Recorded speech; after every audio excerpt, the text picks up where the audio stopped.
Hi guys, welcome back to my channel. So today I'm going to show you how I get my black fondant, or no, my black buttercream to be really black.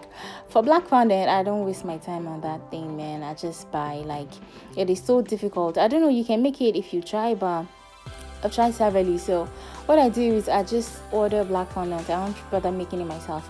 But for buttercream, today I'm going to show you guys how I get it to be really black. So the trick is to use a powder food coloring as well as a gel food coloring. And I don't know if other brands can do this for you, but I think it can really. The trick for Swiss Marine buttercream usually is to use a food coloring that won't make it too watery-ish. So what I like to do is I like to use the gel coloring to get it to a particular shade of gray, and then I use the black food coloring to darken it to a point. So guys, it's important to know that when you're using powdered food coloring, it's important to know that you should add it in bits and then stir.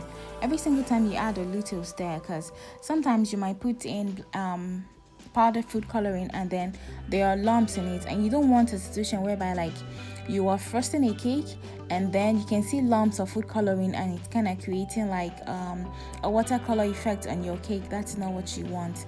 So the trick when you're using dry food coloring or powdered food coloring is to add it in bits and then stir vigorously so that you can break up any lumps in there, because it really makes no sense to sieve because it is too tiny, plus you're going to waste your food coloring and waste your time basically, because how do you see something that's tiny? Okay guys, so the trick is use it in bits and then stir. At this point I don't think it is dark enough yet, so I'm still going to add some. But the thing is, when you add food coloring to something, if you leave it for 30 or 45 minutes, just leave it to sit. You don't have to put it in the fridge or freezer or anything. The colors kind of get darker, but it's important to get to a really dark color at first, especially when you want to like achieve a really black color.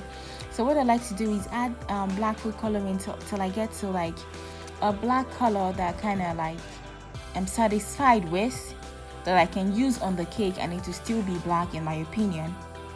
But then once you get to that point, you can leave it to sit, maybe on your counter or even in the fridge or something, and after like 30-45 minutes you realize that it has gotten really dark. Or better still, if you have a lot of time, you can make it overnight and leave it in the fridge, and by the time you come back the next morning it will be really dark. I promise you guys, like, that is a trick. Mix it to a point where you are satisfied with a black color, and then leave it overnight. If you can leave it overnight, maybe 1 hour would be fine.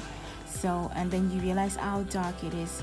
And usually I get a lot of questions on how I make my black buttercream or even red. If you want to make a really deep color or a really dark purple, this is the way to go. Thank you guys, and I'll see you in my next video. Bye.